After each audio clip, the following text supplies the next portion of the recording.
Bienvenue, aujourd'hui on plonge dans le chapitre 11 de l'évangile de Matthieu et c'est un passage vraiment d'une intensité incroyable. L'histoire commence dans un décor assez sombre en fait. Jean le Baptiste, le grand prophète, est en prison. Et c'est de cet endroit, un lieu de doute, de confinement, que va naître une question qui va complètement changer la dynamique du récit. Alors, le premier mouvement de ce chapitre, il s'articule autour d'un thème très puissant, très humain, le doute. Et attention, ce n'est pas le doute du sceptique, non.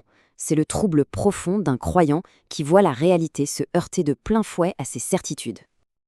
Et voilà la question, la fameuse question. C'est Jean, celui-là même qui avait annoncé la venue du Messie avec une conviction de fer, qui envoie ses disciples poser cette question à Jésus. La tension est juste palpable. Il faut s'imaginer un instant la scène. Le précurseur, celui qui a préparé le chemin, semble lui-même hésiter. C'est énorme. Ce qui est absolument fascinant, c'est la réponse de Jésus. Au lieu de dire un simple oui, il donne des preuves vivantes.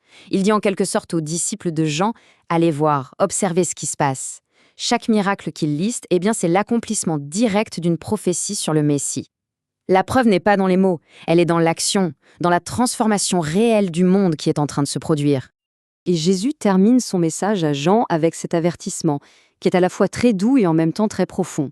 Il reconnaît que sa manière de faire, si différente de l'image du Messie puissant et conquérant que beaucoup attendaient, ça peut dérouter. Ça peut même devenir un obstacle, une occasion de chute, y compris pour un croyant aussi solide que Jean.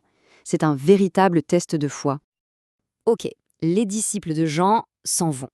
Mais Jésus, lui, il ne laisse pas ce doute planer dans l'air. Au contraire, il saisit ce moment pour se tourner vers la foule et définir, avec une clarté éclatante, le rôle absolument monumental de Jean-Baptiste dans toute l'histoire. Il commence par interpeller la foule avec une série de questions. En gros, quand vous êtes allé dans le désert, qu'est-ce que vous pensiez voir? Une personne fragile? Un roseau que le vent fait plier? Quelqu'un qui change d'avis à la moindre brise? La réponse, bien sûr, est évidente, c'est non. Ou alors, continue-t-il, peut-être que vous cherchez un homme qui aime le luxe et le confort? Jésus montre à quel point cette idée est absurde. Ceux qui aiment les beaux habits, ils sont dans les palais des rois. Ils ne vivent pas dans le désert habillés en peau de chameau. C'est une façon de rappeler à tous la force et l'intégrité brute de Jean. Et là, on arrive au point culminant. Jésus confirme ce qu'ils pensent tous. Oui, Jean était un prophète. Mais il ne s'arrête pas là. Il élève son statut bien au-delà. Jean n'est pas juste un prophète de plus. Non, il est dans une catégorie complètement à part. Et c'est là que Jésus révèle la véritable identité de Jean.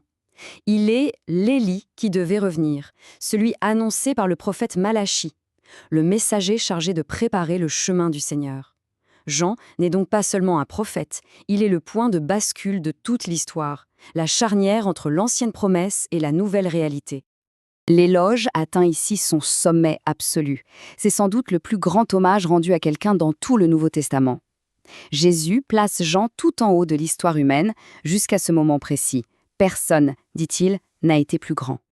Mais attention, juste après ce compliment incroyable, Jésus introduit un paradoxe qui est juste stupéfiant. Il dit que, oui, Jean est le plus grand de l'Ancienne Alliance, mais que dans la nouvelle réalité, le royaume des cieux, même le plus petit, a un statut supérieur au sien.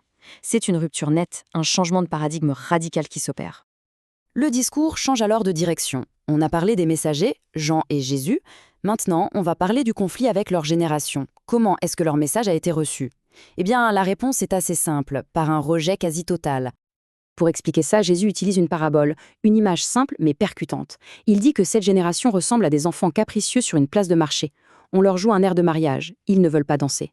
On leur chante une complainte funèbre, ils ne veulent pas pleurer. En gros, rien ne leur convient jamais.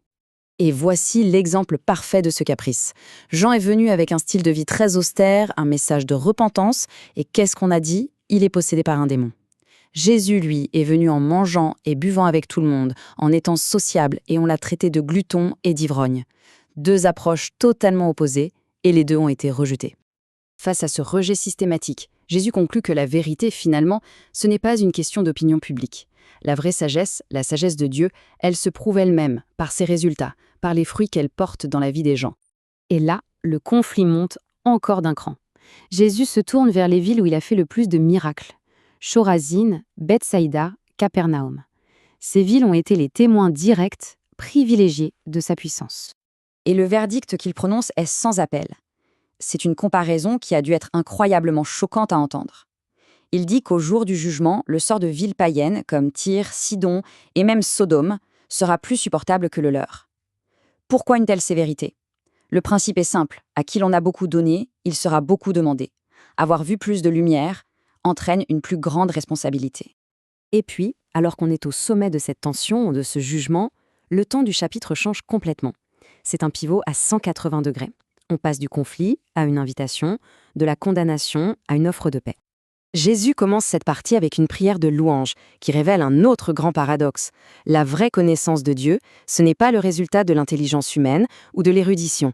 Au contraire, elle est comme cachée à ceux qui sont remplis d'orgueil et elle est révélée à ceux qui l'accueillent avec la simplicité et l'humilité d'un enfant. Il explique ensuite comment cette révélation fonctionne. Tout repose sur la relation unique, intime, entre le Père et le Fils. Le Père a tout confié au Fils et c'est seulement le Fils qui peut, à son tour, faire connaître le Père. Et c'est cette autorité divine qui rend possible l'invitation incroyable qui va suivre. Et on arrive là, au cœur battant de ce chapitre. C'est l'une des paroles les plus connues, les plus précieuses de toute la Bible.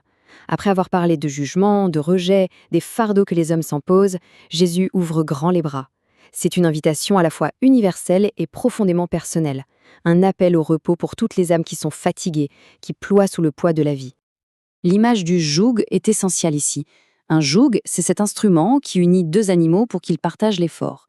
Jésus n'offre pas une fuite de la réalité, mais un partenariat. Il propose de porter le fardeau avec nous, de marcher à nos côtés. Et celui qui guide, ce n'est pas un maître dur et exigeant, mais quelqu'un de doux et humble de cœur. Et c'est la promesse finale. Le chemin qu'il propose, son joug, son fardeau, est en fait infiniment plus doux et plus léger que les fardeaux écrasants de la performance, de la culpabilité ou de la peur que l'on porte déjà. C'est la résolution paisible, la libération, après toutes les tensions qui ont été construites dans ce chapitre. Au final, ce chapitre nous laisse face à un choix fondamental, un choix entre deux types de sagesse. D'un côté, il y a la sagesse des sages et des intelligents, celle qui analyse, qui critique et qui finit par rejeter. Et de l'autre, il y a la sagesse des enfants, celle qui fait confiance, qui accueille, qui accepte l'invitation. La question qui reste en suspens, c'est donc celle-ci. Où est-ce qu'on cherche la sagesse? Dans la complexité de notre propre jugement ou dans la simplicité d'une invitation au repos?